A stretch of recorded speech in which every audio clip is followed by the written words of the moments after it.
Hello students, welcome to my channel easy learning accounts.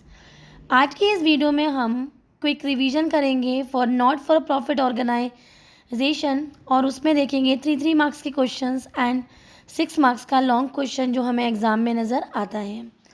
For 1 marks question आप लोग scanner देखिए TS Grewal की। उसमें स्कैनर में जो 1 मार्क्स क्वेश्चन है उसमें आपके काफ़ी क्वेश्चन कवर होंगे of 1 marks. For 3 marks and 6 marks in video को देखेंगे और अच्छी प्रैक्टिस करेंगे। तो देखते हैं। फंड बेस्ड अकाउंटिंग मैंने एग्जांपल दिया हुआ है प्राइस फंड का बेटा, ठीक है। तो सबसे पहले जो फंड दिया होता है हम वो लिखते हैं। इसका ओपनिंग बैलेंस का जो अमाउंट है उसे लिखा। उसमें जो जो चीजें हमें मिल रही है, जैसे डोनेशन आया, हमने अपना पैसा बहुत ज्यादा डोनेशन में आ गया था, हमने बैंक में जमा कर दिया, उसका इंटरेस्ट आया, इंटरेस्ट रिसीव भी ऐड कर दिया। प्राइस फंड है, हमने प्राइस अब मतलब डिस्ट्रीब्यूट कर दिए। तो कोई भी एक्सपेंसेस अगर हम कर रहे हैं तो उसे माइनस कर देते हैं, जो वैल्यू आती है बेटा उसे हम बाहर लिख देते हैं। कभी कभी क्वेश्चन की इंफॉर्मेशन में हमें वर्ड दे रखा होता है प्राइस फंड इन्वेस्टमेंट या फिर बिल्डिंग फंड इन्वेस्टमेंट या फिर किसी भी फंड के संग इन्वेस्टमेंट वर्ड लिखकर, क्योंकि इन्वेस्टमेंट हमेशा एसेट साइड आती है तो इन्वेस्टमेंट वाली चीज हम एसेट साइड लिख देंगे। सिमिलरली अगर accrued interest on price fund investment दिया हो तो हमें पता है कि एक्यूड इंटरेस्ट भी हमारा हमेशा एसेट साइड आता है, तो उसको भी हम एसेट में लिखेंगे। तो मैंने कंसर्न जगह पर आपको बैलेंस शीट में क्या क्या चीजें फंड बेस में दिखती है उसको दिखाया हुआ है। अब इससे बेसिक क्वेश्चन कर लेते हैं, एक बार और रिवाइज कर लेते हैं इसको। सबसे पहले ओपनिंग बैलेंस लिखा, जितना भी पैसा फंड में बढ़ रहा है उसको ऐड कर लिया। कोई भी पैसा फंड में से कम हो रहा है that we deduct and the balance of comes it will show in the liability side, and if the price fund investment is there then it is shown on the assets and accrued interest is also shown on the assets। एक बात मैं आपको अभी यही बता देती हूँ, याद रखिएगा इसको। अगर कभी भी हमारे एक्सपेंसेस ज्यादा हो जाए और हमारे पास जो रिसीविंग हो रही है मनी की वो कम रह जाए, for example price fund donation और इंटरेस्ट का एडिशन तो बेटा 5,000 आ रहा है और एक्सपेंसेस हमारे 10,000 है, तो आंसर हमारा माइनस में आएगा, मतलब एक्सपेंसेस ज्यादा हो जाएंगे।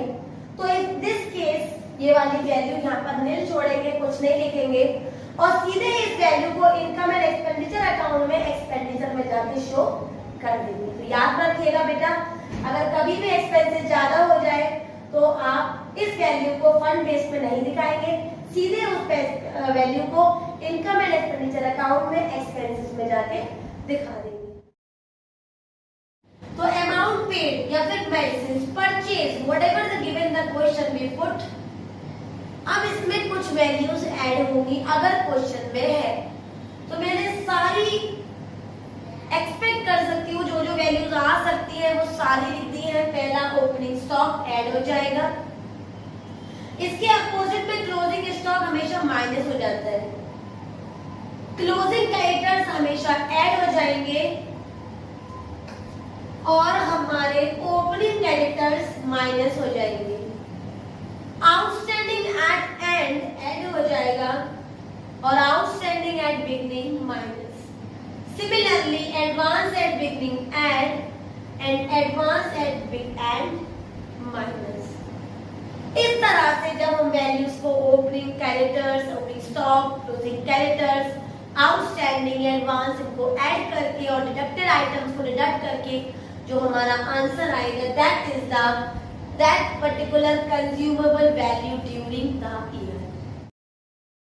From the following information calculate the amount of subscription to be credited to the income and expenditure account for 31 March 2020। हमारे पास इंफॉर्मेशन गिवन है बेटा, करेंट ईयर की भी है और ओपनिंग में भी है और एंड में भी है। स्टार्टिंग जो हम करते हैं वो होता है subscription receive during the year, जो क्वेश्चन में हमें ऑलरेडी गिवन है 3 लाख। तो शुरू करेंगे टेबल शोइंग सब्सक्रिप्शन अमाउंट। सबसे पहले दिखाएंगे यहाँ पर subscription received during during the year, और बेटा वो हमें गिवन है 3 लाख, राइट। अब इसमें वो आइटम्स ऐड करेंगे जो हमने ऐड करने में लर्न किए थे अकॉर्डिंग टू द फॉर्मेट। तो आउटस्टैंडिंग एट एंड हमें दे रखा है 25,000, तो ऐड करेंगे outstanding subscription eight and that is 25,000, and also साथ में ऐड करेंगे एडवांस सब्सक्रिप्शन एट बिगनिंग जो हमें ऑलरेडी गिवन है 30,000।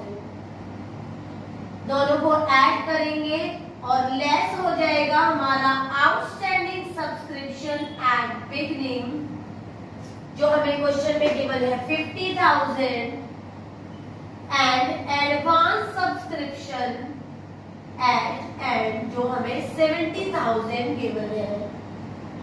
इनको सिंप्लीफाई कर लेंगे और सबसे लास्ट में एक वर्ड दिख रहा है सब्सक्रिप्शन स्टिल इन एरियर, तो बेटा प्रीवियस ईयर की आउटस्टैंडिंग हमारे करंट ईयर के रिकॉर्ड में नहीं आती है, क्योंकि ये आउटस्टैंडिंग है वो भी प्रीवियस ईयर की। That means last to last year ये पैसा नहीं आया होगा, तो ये हमारा इंफॉर्मेशन लास्ट मतलब प्रीवियस ईयर में इनकम एंड एक्सपेंडिचर में दिखाई जाएगी, जो कि इस ईयर में नहीं आएगी। तो इस वैल्यू को अवॉइड करेंगे, आंसर निकालेंगे 3,55,000 minus 1,20,000 and the answer is 2,35,000। ये वैल्यू होगी subscription transfer to income and expenditure account. Question में बेटा हमारे पास receipt and payment account given है और उसकी एक्स्ट्रा इंफॉर्मेशन गिवन है, और क्वेश्चन हमसे कह रहा है कि prepare the income and expenditure account and balance sheet. तो देखते हैं, मैंने इनकम एंड एक्सपेंडिचर अकाउंट का फॉर्मेट बनाया हुआ है। Income and expenditure account for the year ended लिख दीजिएगा, एक्सपेंडिचर अमाउंट, इनकम अमाउंट, और अब मैं इसको बनाना शुरू करूंगी। तो देखते हैं पहला फाइल, ये बैलेंस बीडी जो लिखा हुआ है बेटा ये डायरेक्टली हमारी बैलेंस शीट में जाएगा, तो मैं इसको नहीं लिखूंगी। सब्सक्रिप्शन जब हमारे पास डिफरेंट ईयर्स के मतलब प्रीवियस, नेक्स्ट और करंट ईयर दे रखा होता है, तो हम हमेशा बैलेंस उठाते हैं करंट ईयर का, तो मैं यहाँ लिखूंगी बाय सब्सक्रिप्शन, और देखूंगी मेरा करंट ईयर का वैल्यू जो रहती है 2,65,000। इसमें एक्स्ट्रा इंफॉर्मेशन में मुझे आउटस्टैंडिंग एट एंड दे रखा है, उसको मैं ऐड करूंगी तो वैल्यू हो जाएगी 15,000, ऐड कर लूंगी तो वैल्यू हो जाएगी 280। लेकिन subscription for the previous year मेरे पास दो है। जो सब्सक्रिप्शन प्रीवियस ईयर का 12,000 था वो हमने सब्सक्रिप्शन प्रीवियस ईयर का 20,000 दे दिया, मतलब डिफरेंस हो गया 8,000 का। तो 8,000 हमसे एक्स्ट्रा चले गए, that means that 8,000 is also deducted from the current year. तो इस 8,000 को डिडक्ट कर देंगे बेटा, तो हमारी वैल्यू आ जाएगी 2,72,000। एक बार और इस पॉइंट को क्लियर करती हूँ। आउटस्टैंडिंग एट एंड को हमने अकॉर्डिंग टू द फॉर्मेट जो सीखा था उसे ऐड कर दिया, 15,000 वैल्यू आई 280, और प्रीवियस मतलब 18 का डेटा आउटस्टैंडिंग में 12 भी है, और हमने दे कितना दिया है 20, तो 20 में से 12 गए, बैलेंसिंग आई 8, मतलब 8 मैंने ज्यादा दे दिया, तो 8 को भी मैं डिडक्ट कर दूंगी फ्रॉम द करंट ईयर। तो वैल्यू हो जाएगी 2,72,000। याद रखेंगे, आगे बढ़ते हैं। नेक्स्ट पॉइंट है हमारा बाय लीगेसी। हम लीगेसी की वैल्यू उठाएंगे अनलेस एंड अनटिल क्वेश्चन हमसे खुद नहीं कहता कि इसको ट्रांसफर करिए बैलेंस शीट में, तब तक हम इन चीजों को हमेशा directly income and expenditure account में ही ले जाते हैं। अब देखिए सेल ऑफ फर्नीचर, तो 50,000 तक का फर्नीचर हमने 37 का बेच दिया, तो लॉस हो गया 13,000 का। तो लॉस हम यहाँ लिखेंगे according to the nominal rule, loss on sale आ जाएगा यहाँ पर हमारा 13,000 का। आगे बढ़ते हैं, ये है हमारा interest received on fixed deposits. तो इंटरेस्ट निकाल देते हैं फिक्स डिपॉजिट का बेटा। फिक्स डिपॉजिट दे रखा है हमें 1,80,000 का, 10% का इंटरेस्ट है बेटा, और 6 मंथ्स की बात कर रहा है, तो 6/12 करेंगे, वैल्यू हो जाएगी हमारी 9,000।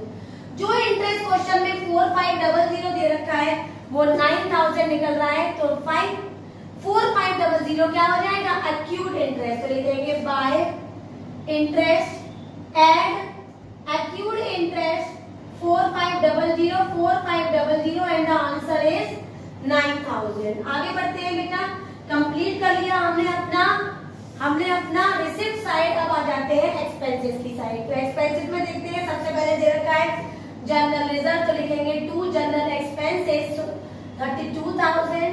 और आगे बढ़ेंगे न्यूज़पेपर, तो 2 न्यूज़पेपर हो जाएगा बेटा हमारा 18,500। आगे बढ़ेंगे इलेक्ट्रिसिटी चार्जेस, वो हो गए हमारे 30,000, तो 30,000 लिख देंगे। आगे हमने फिक्स डिपॉजिट का इंटरेस्ट ऑलरेडी लिख दिया है और फिक्स डिपॉजिट हमारे सीधे बैलेंस शीट में जाएंगे, तो इसको नहीं लिखेंगे।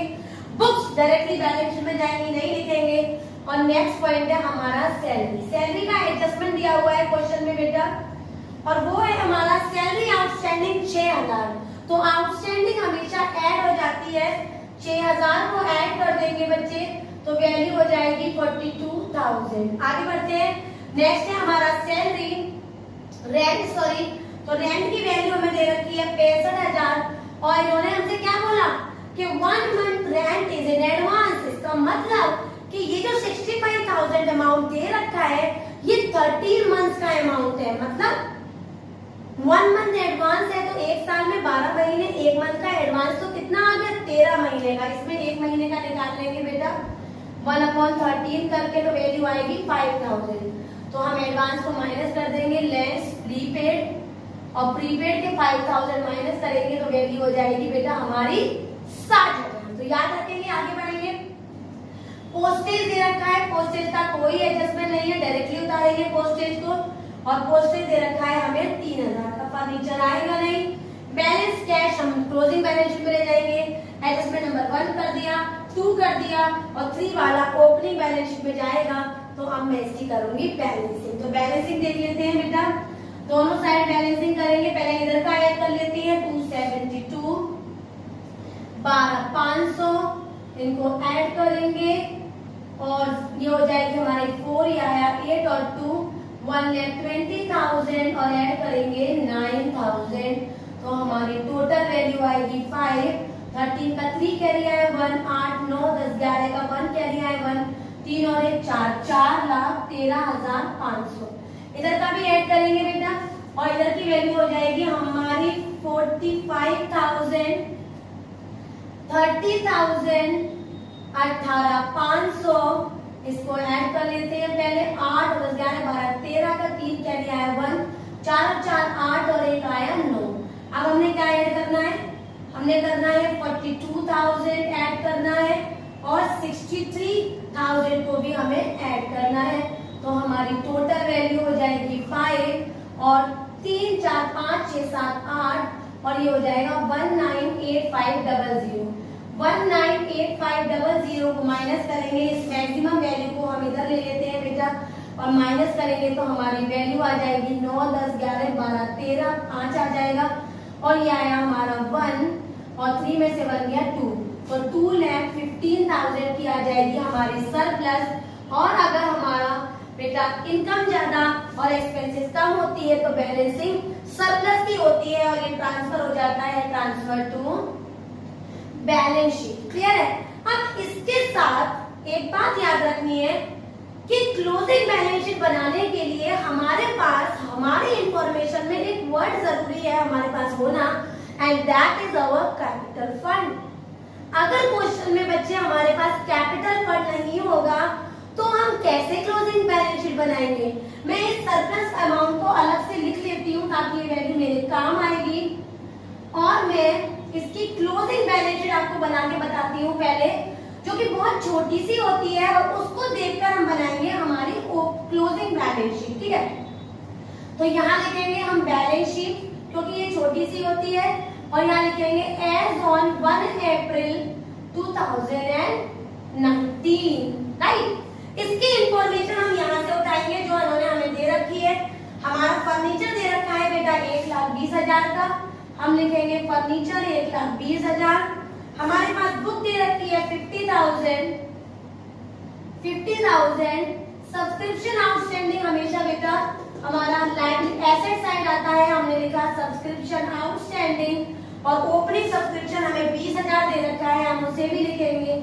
चेक करेंगे क्या कोई और भी इंफॉर्मेशन है हमारे पास, तो 20,000 हमने वो लिख दिया और हमें कुछ और नहीं दे रखा है। एक बार और भी चेक कर लीजिए, कुछ भी नहीं है बच्चे।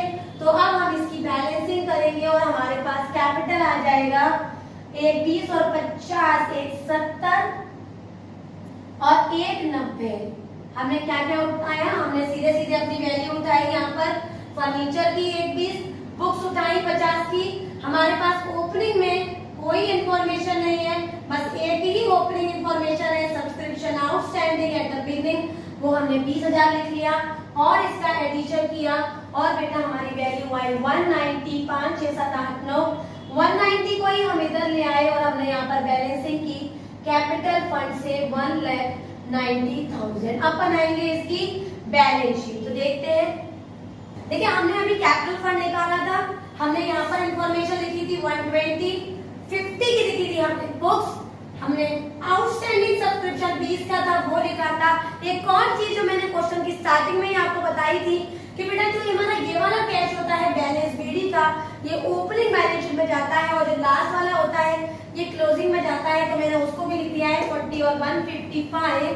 अब इन दोनों को ऐड कर लेंगे बेटा 155, 500 तो ऐड करेंगे, ये हो जाएगा हमारा 170, 180, 190 और 190 प्लस 40, 0, 0, 0 या 0 ये आ गया हमारा 3 और ये 1, 230 और 230 में बेटा ऐड करूंगी 155, 500, 0, 0, 55, 5, 6, 7, 8 और ये आ गया 38, 55, 00। तो 38, 55, 00 और 38, 55 और 00 हम यहाँ पर लिख देंगे। क्लियर है? अब मैं कंसर्न जगह पर सारी चीजें आपको लिख के बताती हूँ और वो हमारी टोटलिंग इक्वल आएगी और एक कंप्लीट क्वेश्चन हो जाएगा। तो ये वाली हमारी बैलेंस शीट बेटा एज ऑन 31 मार्च 2020। स्टार्ट करते हैं इसको, पहले इधर की साइड से स्टार्ट करेंगे बेटा। सबसे पहले हम लिखेंगे कैश इन हैंड और कैश एट बैंक।